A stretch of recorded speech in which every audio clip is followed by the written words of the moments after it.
Hola, buenas a todos. Vamos ya con la tercera clase del tema 8. Esta será la tercera y última clase de este tema. Durante esta semana quiero subiros al menos 3 vídeos, ya que estamos muy cerquita del examen y quiero poder ayudaros lo máximo posible. Para todas aquellas personas que queréis los resúmenes, os pediría que a la hora de solicitarme esos resúmenes lo hagáis a través del chat privado de Facebook. Me escribís un mensajito privado, me ponéis vuestro correo y me decís qué temas queréis. Ahora mismo ya cada vez somos más, entonces si me lo habéis solicitado una vez y me decís quiero que me mandes los resúmenes al mismo correo que te mandé, probablemente no os vaya a encontrar. Así que por favor, si no os importa, volvemos a escribirme vuestro correo en ese mensaje diciéndome el resumen que os falta o que necesitáis. Esta semana tendré disponible también resumen del tema 8 para que podáis repasar junto con las clases. Otra cosita que quería deciros también es que muchos me escribís en los comentarios de los vídeos vuestros correos y más que nada por vuestra propia privacidad yo os recomiendo que no lo hagáis ahí, ¿vale? Me lo escribís en un mensaje privado. Aparte, como a veces ando un poquito escasa de tiempo, pues no me da tiempo de mirar en otro sitio, sino solamente me limito a enviar a los que me lo habéis solicitado a través del mensaje privado por Facebook, ¿vale? Bueno, pues no nos vamos a entretener más, que esta clase promete y vamos a empezar. Vamos a ver en esta clase la fase preanalítica y la recogida de muestras. Aquí vamos a tocar un poquito también el tema COVID, que este año imagino que saldrá en alguna pregunta, aunque lo tenemos hasta en la sopa, no sé lo que decidirán hacer. Bien, pues en primer lugar vamos a ver la fase preanalítica. Pues bien, los temarios, los manuales, todos los que he comparado, nos dicen que la fase preanalítica la realiza el personal médico, enfermeras de laboratorio y técnicos de laboratorio. Pero ya os digo yo que en ese proceso también entran a formar parte las y los TKs. Esta fase abarca desde la prescripción del médico, las indicaciones que debe seguir el paciente para la recogida de la muestra, la correcta selección de los materiales, su correcto transporte, almacenamiento, manejo de la muestra, centrifugación y separación en el laboratorio. El procedimiento de toma de muestras debe de seguir una serie de pautas. Y el protocolo a seguir es el siguiente. Se debe de informar en todo momento al paciente sobre los procesos que se le van a realizar. La solicitud de recogida de muestras debe estar correctamente cumplimentada. Debemos conseguir la muestra en condiciones de asepsia empleando instrumentos estériles. Se organizará todo el material preciso para la recogida. La persona encargada de recoger la muestra debe dominar la técnica correctamente para la recogida de la misma. Se recogerá la cantidad precisa para la prueba, empleando la técnica adecuada en su posterior manipulación. Por eso os digo que en todo este protocolo que hay que seguir hay parte o gran parte que realizaremos como TKE. Igual que hay parte en el transporte y demás que se encargarán los celadores. Así que esta primera frase, que en la fase preanalítica la realiza este personal, yo añadiría celadores y TKE. Pero bueno, me he limitado a escribir solamente lo que vienen en los manuales. Pues vamos ahora ya, una por una, a cada tipo de muestra, a cómo la vamos a recoger. Y vamos a ver también características de cada una de estas muestras. Pues vamos a empezar por la muestra de orina. A la hora de recoger la orina, hay 3 parámetros que debemos tener en cuenta, que son color y turbidez, el olor y el volumen. Estos nos van a decir en gran medida cómo se encuentra ese paciente o qué es lo que puede estar sufriendo ese paciente. En cuanto al color de la orina, tenemos que la orina puede ser de varios colores, o sea, puede tener varias tonalidades. Empecemos por la orina con una coloración normal amarilla o ámbar. Esta puede ser más oscura si se ha ingerido poco agua y más transparente cuando hay una mayor hidratación. Puede variar dependiendo de distintos factores. Esta sería la orina normal, ¿vale? La de color amarillo, así con un poquito de tono ámbar. Si nos hidratamos mejor, evidentemente, la orina estará más transparente y si hemos bebido menos agua o estamos menos hidratados, pues la orina será más amarilla. Pero ¿qué pasa cuando la orina no es normal? Pues podemos encontrarnos con una orina con una coloración rojiza y puede deberse a que haya presencia de sangre en la orina, a ciertos alimentos que hayamos tomado o a ciertos medicamentos que hayamos tomado. Bien, Sangre. Los factores que pueden provocar sangre en la orina, que a este tipo de orina con sangre le llamaremos hematuria. Estas palabras, estas terminologías es muy probable que aparezca en cualquier pregunta, entonces tenemos que tener claro que hematuria es la orina con sangre. Pues esto normalmente suele ser debido a infecciones urinarias o agrandamientos de próstata, tumores cancerosos, y no cancerosos, quistes renales, carreras de larga distancia y cálculos en los riñones o en la vejiga. Aparte de todas las cosas intrínsecas, o sea, que nuestro propio cuerpo puede estar provocando, debido a carreras de larga distancia, también podríamos provocar que hubiera sangre en la orina. ¿Alimento? ¿Qué alimentos nos proporcionarían ese color rojizo? Pues sería la remolacha, las zarzamoras, el ruibarbo. Todos estos pueden tornar la orina en color rojo o rosa. Y como bien hemos dicho antes, también hay algunos medicamentos. Hay tipos de antibióticos que se usan con frecuencia para tratar la tuberculosis que pueden volver a la orina de un color naranja rojizo, al igual que algún medicamento que calma el malestar de las vías urinarias y los laxantes que contienen sena. Eso en cuanto a la orina de coloración rojiza. ¿Y si nos encontramos una orina de coloración pardo-naranja o rojo-naranja? Pues esta puede estar alterada debido a medicamentos que hayamos tomado o algunas ciertas afecciones. En cuanto a los medicamentos que pueden volver la orina de color naranja, se encuentran el antiinflamatorio sulfasalacina, el azulfidine, la fenazopiridina, piridium, o algunos laxantes y ciertos medicamentos de quimioterapia. También puede ser que el paciente presente alguna afección que le haga que la orina se torne en este color. En algunos casos la orina color naranja puede indicar un problema en el hígado o en las vías biliares, especialmente si también tienen heces de color claro. La deshidratación puede hacer que la orina se concentre y tenga un color mucho más intenso y también puede provocar que la orina tome un color naranja. ¿Qué pasa si encontramos una orina con una coloración negra o marrón oscura? Pues esto va a poder ser debido a alimentos como comer grandes cantidades de haba, ruibarbo o aloe pueden provocar una orina de color marrón oscuro.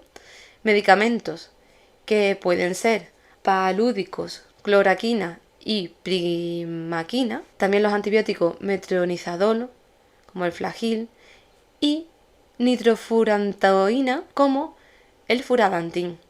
Los laxantes que contienen cáscara sagrada o sena y el relajante muscular metocarbamol. También esta coloración puede deberse a afecciones, como trastornos del hígado provocados por un exceso de bilirrubina y los riñones, y algunas infecciones urinarias pueden producir orina de color marrón oscuro. Ahora hay otra cosa que también puede provocar este tipo de coloración en la orina, que es un ejercicio extremo, ya que este ejercicio extremo, ¿vale?, va a provocar unas lesiones musculares causadas por ejercicio extremo. Pueden ocasionar daños renales y orina de color rosa o amarronada. También podemos encontrar una orina con aspecto lechoso, que suele ser a causa de una infección, y ir acompañado de un olor que da una fatiga increíble, ¿vale? Un olor nauseabundo. Y también podemos encontrar orina con presencia de parafina, procedente de haber utilizado anteriormente cremas vaginales. Bueno, pues ahora vamos con el olor. Una orina recién recogida, de olor suave, es la que deberíamos de tener cuando vamos al baño y no tenemos ningún tipo de problema. Conforme pasa el tiempo, esta orina torna a un olor amoniacal, o sea, huele como amoníaco. En los pacientes diabéticos o con un ayuno prolongado, debido a la presencia de acetona, el olor de la orina se torna dulzón. Y ciertos alimentos como los espárragos, ajo, cebolla, etc., también pueden hacer que varíe el olor de la orina. Ahora, en cuanto a su volumen, dependiendo del volumen de orina, se le va a llamar de una manera u otra. Diuresis. Cuando escucháis la palabra diuresis, esto se refiere a una cantidad normal de orina y es de litro a litro y medio diario. Esto es lo que un paciente o una persona normal tiene que orinar en un día. Sin embargo, cuando se orinan o se eliminan más de 2 litros de orina al día, esto es una poliuria. Poli, ¿vale? Mucha. Como cuando políglota, ¿no? Muchos idiomas. Pues poliuria, mucha orina, más de 2 litros. En el caso opuesto está la oliuria, que es cuando se eliminan menos de medio litro diario. Y anuria es cuando la eliminación es de 100 mililitros al día, prácticamente no se elimina. Anuria, cuando colocamos ese término a delante de una palabra, significa no, ¿vale? Pues no, nuria, no orina, ¿vale? Anuria, ¿vale? No hay orina. Igual que aséptico es que no está limpio, o sea, sepsia, limpieza, a no, pues no limpio, pues esto igual, anuria, acordaros, anuria, no hay orina, menos de 100 mililitros al día.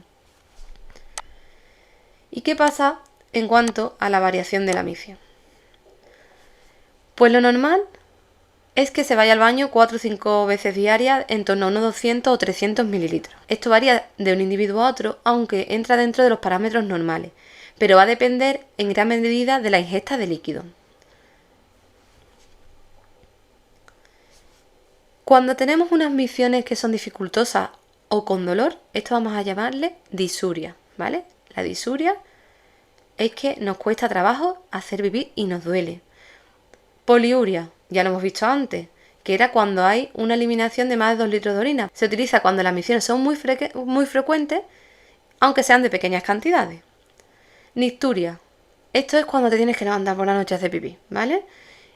No es normal que te tengas que levantar, pero cuando hay micciones nocturnas que sean frecuentes, se denominará nicturia. Tenesmo vesical, ¿qué es esto? Pues esto es el deseo de orinar después de haber orinado, después de haber misionado. Tú vas al baño, haces pipí, te levantas y tienes ganas de hacer pipí. Pues a esto le llamamos tenesmo vesical. Incontinencia urinaria, pues esto son las pérdidas de orina involuntarias, ¿vale? Cuando se te escapa el pipí. Se te ha escapado y tú no lo puedes controlar, pues esto es una incontinencia urinaria. Y una retención urinaria es cuando tienes dificultad para vaciar completamente la vejiga. ¿Pero qué es la enuresis? Que es otro término que tenemos aquí. Pues estos son micciones involuntarias durante el sueño. Esto le suele pasar mucho a los niños pequeños cuando están en el proceso de quitarse el pañal, y algunos esta enuresis tarda más tiempo en desaparecer y tienen a lo mejor 4, 5, 6, incluso hasta 10, 12 años y aún siguen haciéndose pis en la cama. Son incapaces de controlarlo. Pues estas micciones involuntarias durante el sueño se llaman enuresis. La orina también varía de composición y dependiendo de la composición de la orina recibe unos términos u otros. Tenemos por un lado la proteinuria, que hay cuando encontramos presencia de proteínas por encima de lo normal. La glucosuria es cuando encontramos presencia de glucosa en la orina. Leucocituria, ahí estamos viendo glóbulos blancos por encima de los valores normales. Piuria, pus en la orina. Y bacteriuria, son bacterias en la orina.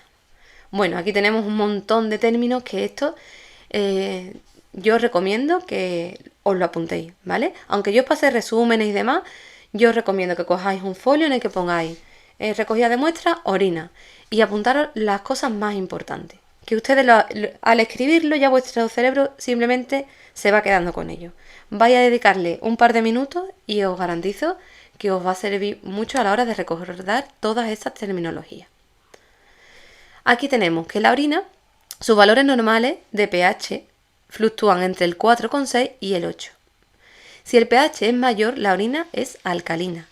Y si el pH es menor a estos porcentajes, la acidez de la orina es mayor. Pues la orina, tenemos que saber que la orina es un material de desecho producido por el organismo con gran aporte de datos para conocer el estado de salud del individuo. En cuanto a la orina debemos saber que es un material de desecho, ¿vale? Esto lo sabemos, ¿no? Que está producido por el organismo y que esta muestra nos daría un gran aporte de datos para conocer la salud del individuo. Existen diferentes tipos de análisis de orina, ¿vale? Y vamos a ver todos ellos. En primer lugar vamos a ver la orina para análisis elemental. Pues para este tipo de análisis se recoge una muestra de la primera orina de la mañana, desechando la primera parte y la última en la micción. No precisa higiene de los genitales, aunque es conveniente. El auxiliar de enfermería, el TCAE, debe indicar al paciente cómo realizar la recogida de la orina. En pacientes encamados será el TCAE el encargada de realizar la toma de la muestra. Un modo rápido de obtener un análisis de orina elemental es utilizando las tiras reactivas. Las tiras reactivas se pueden hacer en el mismo momento y tardan un par de minutos en darnos el resultado. Este procedimiento facilita un análisis de varios componentes de la orina de manera rápida, sencilla y económica, y a la vez previo a otros estudios más específicos. ¿Cómo se hace? Pues la tira reactiva se sumerge en la orina y mediante una reacción química colorimétrica obtenemos los resultados. También podéis coger una jeringuilla con la orina y depositar una gota encima de cada uno de los colores que vienen en la tira. Esto es genial para cuando tenemos una muestra escasa. Y la tasa de acierto de esta prueba es del 99. En cuanto a matíes, nitrito, aumento de densidad, pH, glucosa, proteína, bilirrubina, hemoglobina y cuerpo cetónico, aunque también podemos ver la sangre y los leucocitos presentes en la orina. Este tipo de analítica a la hora de mandarla al laboratorio se realizará en un bote pequeño de tapón amarillo, de los de llenado por vacío normalmente. Y el urocultivo. El urocultivo lo vamos a recoger en un bote con tapón verde que en el fondo tiene una pastillita. También es un bote estrechito larguito con presión negativa. Así que lo colocamos en el bote de orina y el mismo vacío hace que el bote se llene, igual que el tapón amarillo. Pues para realizar este tipo de recogida de orina se deben extremar las medidas asépticas para evitar contaminar la muestra. Debemos aconsejar al paciente que se lave las manos de manera correcta y que se lave los genitales también de manera correcta y que se los seque con gasas estériles. Obtenemos la primera orina de la mañana, dado que es el momento de mayor concentración.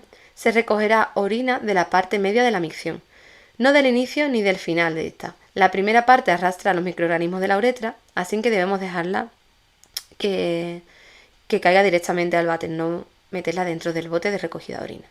Para recoger la orina de un bebé se debe lavar los genitales previamente y la zona perineal y se le colocará una bolsa estéril de plástico. También está la orina para urocultivo de una sonda vesical. Entonces, la recogida de estas muestras se puede llevar a cabo de la sonda a través del dispositivo adaptado que permite la punción. Existen sistemas colectores que disponen de uriméter o bolsa de diuresis que poseen tubo de drenaje. Se puede llevar a cabo la recogida a través de dicho tubo. En este tipo de técnica, el TCAE tiene una función de cooperación con el personal de enfermería y debe de dominar dicha técnica. Se realiza de la siguiente manera: lavado de manos, emplear guantes y campo estéril, primero se pinza la sonda durante 30 minutos, se aplica antiséptico, povidona ayudada en la salida de la sonda, esperamos 2 minutos para despinzar, recogemos la orina en frasco estéril y debemos dejar siempre la bolsa de orina sobre un soporte y por debajo del nivel vesical. En cuanto a la orina de 24 horas, este tipo de análisis requiere la recogida por parte del paciente de toda la orina emitida durante 24 horas, aunque a veces se solicita solo un periodo de 12. Se debe de indicar adecuadamente la técnica de obtención de orina y es de suma importancia que el paciente cumpla correctamente las instrucciones. ¿Qué material necesitaremos? Pues necesitaremos un frasco para recogida de orina de 2 litros de boca ancha, como este que tenéis aquí en la imagen, preservantes para impedir el crecimiento de gérmenes, frigorífico para la conservación de muestras, protocolo de información al usuario y dietas. ¿Qué método vamos a utilizar? Pues bien, informaremos al paciente y pediremos su colaboración. Iniciaremos la recogida a primera hora de la mañana, excepto sábados y vísperas de festivo, que el laboratorio no va a estar disponible. La primera orina del día la vamos a rechazar. O sea, la primera vez que orine el paciente, esa orina la tiraremos. Y será a partir de ese momento cuando empezaremos a contar las 24 horas. Durante las 24 horas se recogerá toda la orina hasta la mañana del día siguiente, inclusive, y una vez finalizada la recogida se enviará una muestra bien homogeneizada del total recogido y se anotará la cantidad. Una vez que tengamos este bote después de las 24 horas, nosotros lo que vamos a hacer es moverlo un poco para que toda la orina sea homogénea y en el tapón este, ¿vale? Tenemos como los botecitos pequeños de orina que nos dan en los centros de salud cuando nos hacemos una analítica de orina. Pondremos nuestro bote pinchado aquí, recogeremos la muestra y la mandaremos al laboratorio. En el caso de niños que se le haya pedido una micción próxima al periodo de finalización, se interrumpirá la recogida de orina y se enviará una parte de la que ya se tiene recogida indicando en el volante el tiempo transcurrido desde el comienzo de recogida hasta su última micción. Toda la misión que efectúe durante las 24 horas debe ser recogida y nunca puede orinar en el inodoro. Solo se debe descartar, como hemos dicho antes, la primera orina y a partir de esa se debe recoger todas las orinas efectuadas en un periodo de 24 horas. Señalar el horario de comienzo de recogida habitualmente debe iniciarse a primera hora de la mañana. Pues para la obtención de una muestra de orina de 24 horas a paciente con sonda vesical, se pondrá una bolsa de orina nueva a las 8 de la mañana y se retirará a las 8 de la mañana del día siguiente, cambiándola siempre que fuera necesario. Hay otra manera también que existe de recoger una muestra de orina y es mediante una punción suprapúbica. Pues bien, ¿para qué utilizamos esto? Esta técnica de punción suprapúbica impide que la orina se contamine por microorganismos que se encuentren en la uretra o en zonas perineales. Además, impide la contaminación propia del sondaje vesical. Esta técnica está indicada cuando hay un impedimento para obtener la muestra, cuando en pacientes pediátricos hay sospecha de infección por microorganismos anaeróbicos y cuando existe contaminación o un resultado incierto después de 3 urocultivos tomados en las mejores condiciones. ¿Cómo se realiza esta obtención de muestras? Pues consiste en la recolección directamente de la vejiga. Esta técnica es rápida, simple y segura y la realiza un facultativo con ayuda de enfermería. ¿Qué material va a necesitar? Pues nosotros tendremos que estar a tanto de preparar las gasas estériles, antisépticos, guantes desechables y esparadrapo antialérgico estéril, equipo de rasurado, paño fenestraro estéril, jeringa de 10 ml y agujas intramusculares, anestésico local, catéteres estériles de distintas medidas, trocares, hilo de sutura de seda con y sin aguja, bolsa de diuresis con soporte. Estas cosas nosotros nos encargaremos de prepararlas. ¿Y cuál es el procedimiento? Pues informaremos al paciente de la técnica, se protegerá su intimidad y se solicitará su colaboración. Al paciente lo vamos a colocar en decúbito supino y hay que lavarse las manos y colocarse los guantes. Habrá que rasurar la zona púbica si es preciso tras lavarla con agua y jabón, secarla y pincelarla con antiséptico. Colaboraremos con el facultativo en el proceso de administración del gel anestésico, punción de la zona, colocación de la sonda y conexión de la bolsa de diuresis. Comprobaremos que está bien sujeta a la piel con un punto de sutura. Limpiaremos, desinfectaremos y cubriremos la zona con un apósito estéril. Habrá que sujetar la bolsa al soporte y a la cama evitando acodamientos en la sonda y se colocará la sonda por debajo del nivel de la vejiga. La muestra, una vez indicada con su etiqueta, se enviará al laboratorio en la misma jeringa de extracción. El transporte, ¿cómo se realizará? Pues debe llegar al laboratorio en el plazo máximo de 1 hora. Si no es posible, debe de refrigerarse a 4 grados durante más de 12 horas. Bueno, pues aquí tenéis todo en cuanto a la recogida de muestras de orina. Y ahora nos vamos a ir a las heces. Pues en las heces debemos de observar el color, la consistencia, el olor y los fragmentos de féculas, grasas no digeridos, mocos, pus, sangre, etc. Al igual que la orina va a depender del color de las heces, que nos va a estar indicando unas cosas u otras. Cuando nos encontramos heces de color marrón, pues el tono marrón se considera algo saludable y una dieta equilibrada. Si las vemos de color verde, esto se puede deber a que ha consumido muchas hortalizas de hojas verdes. También puede deberse a un paso rápido de los alimentos por el intestino, haciendo que la bilis no se descomponga por completo. Si las que vemos son de color rojo, esto puede deberse a la ingestión de alimentos, medicamentos o colorantes alimenticios de color rojo, en cuyo caso deben de volver a su tono normal cuando usted deja de comerlos. Pero si es de color rojo brillante, puede ser signo de sangrado intestinal o de presencia de sangre de una lesión o hemorroides.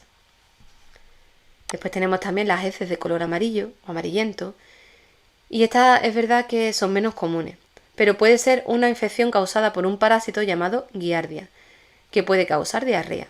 Además de eso, también puede ser una mala absorción o una enfermedad celíaca. Si las heces son claras, debemos de determinar si su materia fecal es lo suficientemente clara para indicar problemas de salud importantes, como una obstrucción biliar, hepatitis, cirrosis o desórdenes pancreáticos.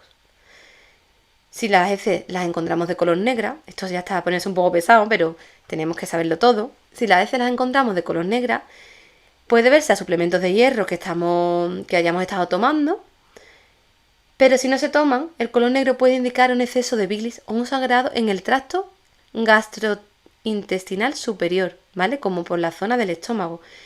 Va a depender de la zona del tracto digestivo donde se produzca el sangrado, va a darle una tonalidad u otra a las heces. Si el sangrado es más, como dice aquí, por el tracto superior, las heces serán más de color negra porque esa sangre ya estará digerida y más oxidada. Sin embargo, si la sangre está en intestino delgado, pues las heces tendrán color rojizo y se verán restos de sangre. En cuanto a la consistencia de las heces, aquí tenemos una escala que nos dice qué tipo de heces son las que tenemos delante. Y esta escala se llama escala de Bristol y nos enumera 7 tipos de heces. En el número 1 se ven esas bolitas, ¿no? Dice que son heces en forma de bolas duras y separadas que pasan con dificultad.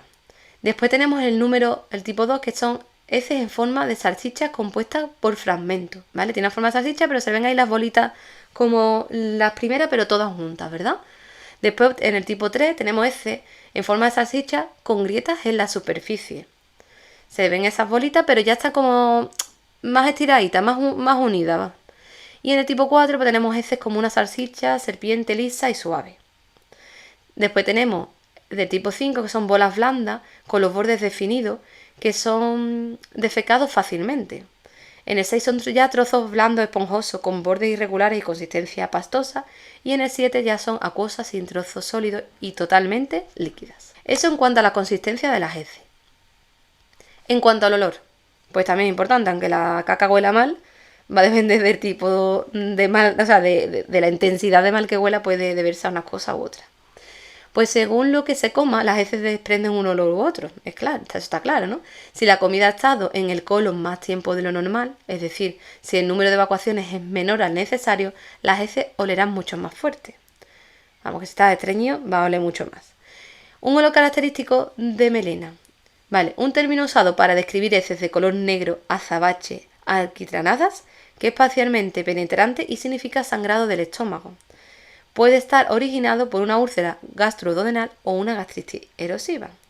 Entonces, si nos encontramos unas heces negras color azabache, así como alquitrán, ¿vale? Ya sabemos que esto significa sangrado de estómago. Y a estas heces le vamos a llamar melena. Después tenemos que también la colitis, una infección causada por la bacteria Clostridium difficile, difícil es el nombre desde luego, causa un olor nauseabundo muy típico acompañado de diarrea, ¿vale? Un olor muy pestilente que va acompañado de esa diarrea. Eso significaría que tenemos una colitis debido a este tipo de bacterias. Y si en cambio es un olor intenso y más bien picante, también puede indicar la presencia de un parásito. Bueno, no sé si seremos capaces de distinguir ese tipo de olores, pero ahí tenéis, según el olor, a lo que se puede deber. Vamos a cerrar esto. ¿Qué tenemos que saber en cuanto a las heces? Que existen distintos estudios que se pueden realizar sobre las mismas. Y son estudios bacteriológicos, estudios parasitológicos, examen de osiurio, como el parche de Yakov o panela adhesivo, digestión de principios inmediatos, de carbohidratos, grasa o proteínas, y sangre oculta en heces. Todo esto se puede estudiar con una muestra de heces. El estudio microbiológico de las heces se llama coprocultivo. Este tipo de muestras la vamos a recoger muchas veces cuando estemos trabajando para realizar un coprocultivo. Bien, recogida de muestras. ¿Cómo lo vamos a hacer? Pues la recogida de muestras va a ser en un envase estéril o limpio de una capacidad de 50 centilitros de boca ancha y plástico irrompible. Debe ser hermético con tapón de rosca con o sin medio de transporte. En determinadas ocasiones es necesario un recipiente opaco para proteger el contenido de la luz o bien lo cubrimos con un papel aluminio o algo así. Y podemos utilizar para recoger la muestra un depresor de madera. En primer lugar debemos de tener en cuenta que debe ser recién emitida y cuando se trata de heces pastosas debemos de introducir en el bote mínimo 1 o 2 gramos. En el caso de heces líquidas, introduciremos entre 5 y 10 mililitros y puede ser suficiente con una sola muestra, pero en el caso de búsqueda de parásitos o huevos, se recogerán muestras durante 3 días. ¿Y cuál será el protocolo? Se fijará una bolsa al inodoro. Ahí se realizará la deposición. Con una espátula en forma de cuchara se cogerá un trozo de la muestra y se depositará en el frasco. Este se conservará en el refrigerador o en un lugar fresco. ¿Qué pasa cuando el paciente no colabora? ¿Vale? Cuando un paciente encamado. Pues necesitaremos esta serie de materiales: enema, toalla, cánula, cuña, lubricante, papel higiénico, guantes, gasas y un hule. O una empapadera, que le solemos decir también, ¿no? El protocolo: lavarse las manos y ponerse los guantes, colocar el protector de cama. El paciente lo pondremos en posición SIM, se colocará la cuña bajo los glúteos, introduciremos el enema a una temperatura de 35-40 grados, recogeremos heces de la cuña y pondremos una muestra en el frasco. Se identificará la muestra.